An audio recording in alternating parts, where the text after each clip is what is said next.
Hey, what's going on, guys? Welcome back to White Gaming. How is everybody doing? So we are back again today with some more Generation Zero. Now, this is just going to be a quick video over a few things that I would love to see out of the game in 2021. I would also love your comments, so let me know down below what you think would make this game even better going forward this year. Now, we already know by the December letter from the devs that there's a lot planned, including daily activities and possibly base building. Now, I would love to see that.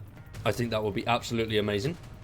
And also, if you haven't seen it already, Wired Gaming is coming to Twitch. Our first stream is on Tuesday. Oh yeah. Make sure you're around for that. I am buzzing. It's going to be amazing. I'm so excited. We're going to be doing Twitch on Tuesdays and Thursdays. We will do all sorts of random bits on there. It won't just be games that are on the channel. It'll just be random stuff and Generation Zero mainly, and Survive the Nights. Occasionally we'll throw something random into the mix, maybe some FPS games, but that'll be all down to you guys. So make sure you follow Wide Gaming on Twitch. The links are down in the description below. I'm buzzing. I can't wait. I'm excited. I'm nervous. There's a face cam involved. Holy crap. It's going to be cool.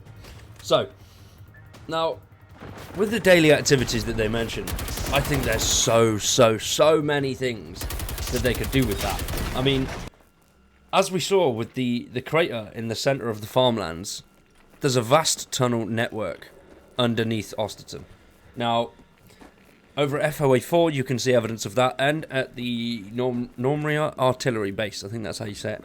Probably not. I'm sorry if I'm buttering it. But you can see, like, the sort of lifts that come up and down. And there's definitely an extensive tunnel network under the whole island.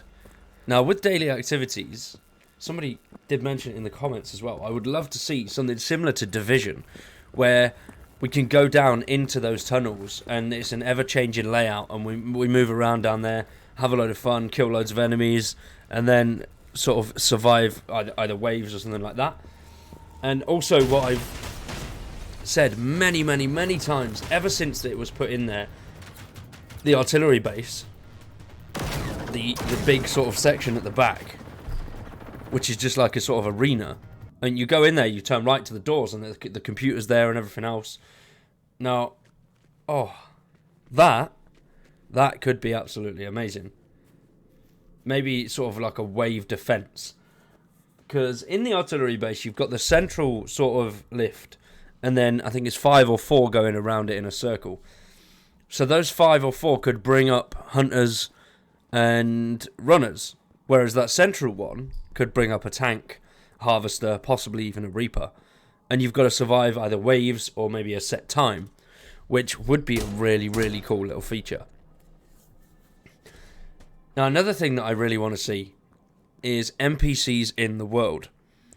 Like the trenches and stuff like that in the farmlands that got added, the barricades over on Himfal, and in lots of different locations, really. I would love to see those being utilised by NPCs. So NPCs either fighting each other or possibly fighting the machines. Now, people have said with the Russians that dropped in I think it was the December update, where they updated the farmlands, over at Boo. Now, there's a Russian compound there, and loads of little compounds have popped up, once again around the farmlands.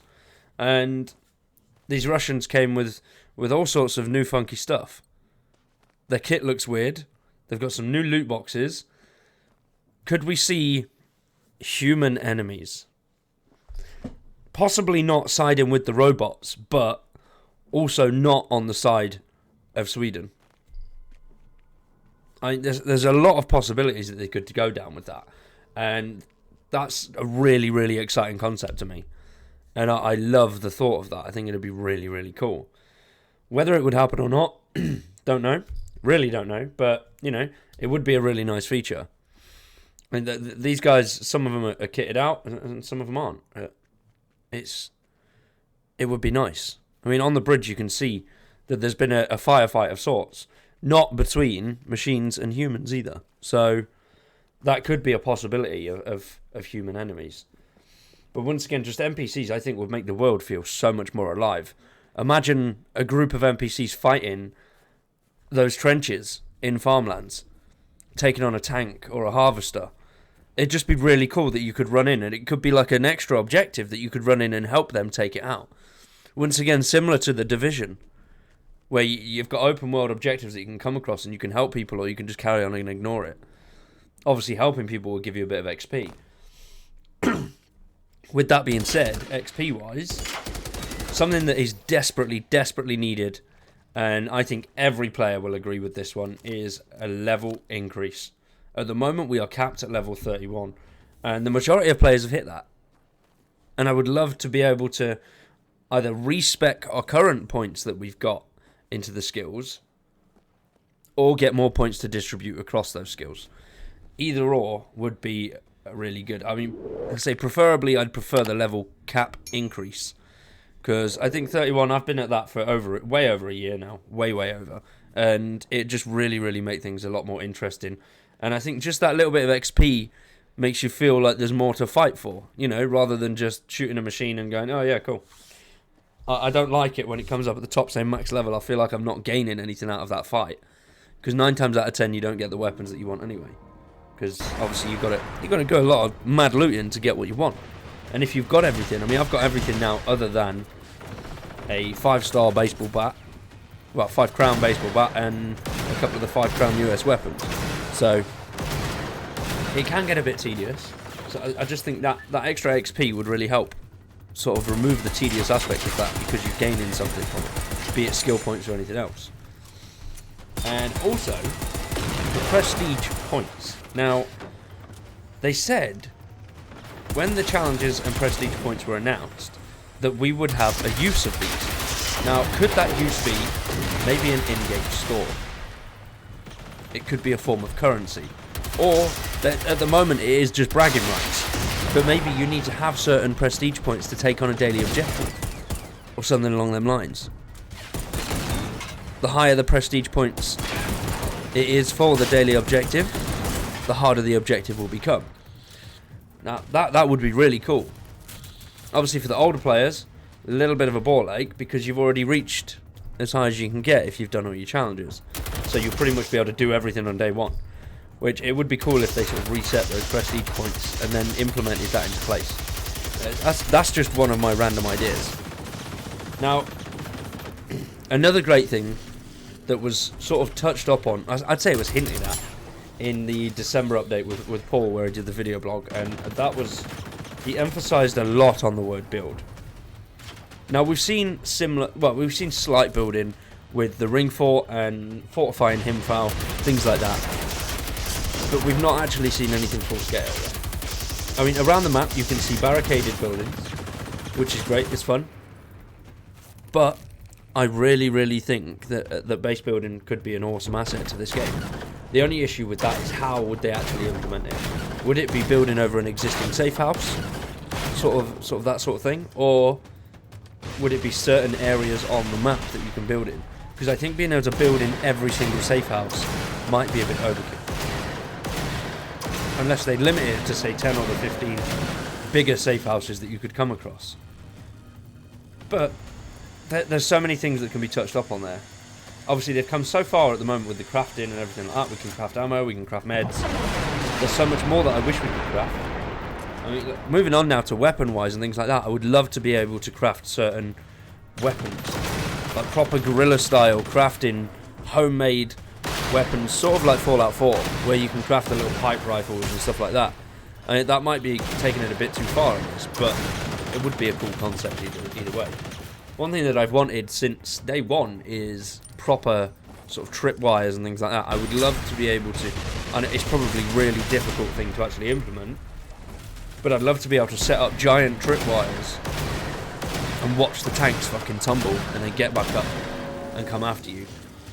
I think that would be absolutely amazing sort of thing to see. It'd be so cool. Just watching that tank tumble over your tripwire, and it sort of stuns him for a few seconds, which gives you a nice few seconds to take out some valuable components.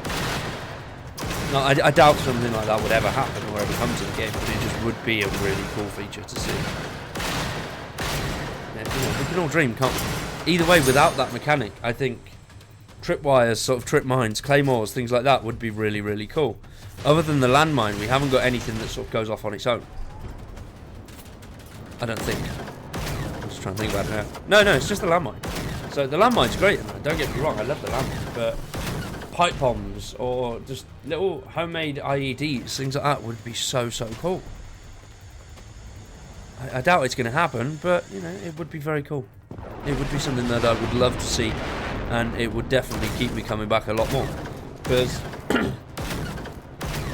before the November update, I was sort of flagging a little bit. Obviously, we hadn't had much content since, obviously, 2020 was a bit of a disaster. Well, Phoenix Rising was a bit of a disaster. I think everything else was pretty good. I think now they've got everything pretty much up to scratch from what I've seen and heard. Not seeing many issues of people crashing or anything like that. I do see a lot of people complaining about the RNG and drop rate, but that's part of the game, you know. You've got to grind for those things. It's not really going to be fun if you get that within the first, like, say, play 4 days and 8-12 hours over those days. If you've got everything within those 12 hours, it's not really that good, is it? Let's be honest. There's no incentive to carry on playing. Or at the moment, I've got the incentive of getting that 5-star baseball bat, those 5-star US weapons. So it is one of those things. And also, when they add the new little bits, you pretty much feel like you have to explore the whole map again, because they like to add little secrets in here and there, which is a great thing that they do. Another thing I would love to see, and I know it's going to be coming at some point, it's a matter of when, and that is one of the other islands opening up. Because at the moment, we've done all those islands. I want to see something new now. I want to see a new island. I'm hoping the one above Himfell. It looks like there's been development on that. The roads and runways have been there for quite a while. Obviously, originally they weren't there. It was just an island. But yeah, there's a road and a runway there. That could be a really cool feature. Either way, let me know what you guys think in the comments. Let me know what you want to see from Generation Zero in 2021. Thanks for watching. I hope you've enjoyed. Follow me on Twitch, subscribe to the channel, and we will see you very soon with some more Generation Zero. Peace!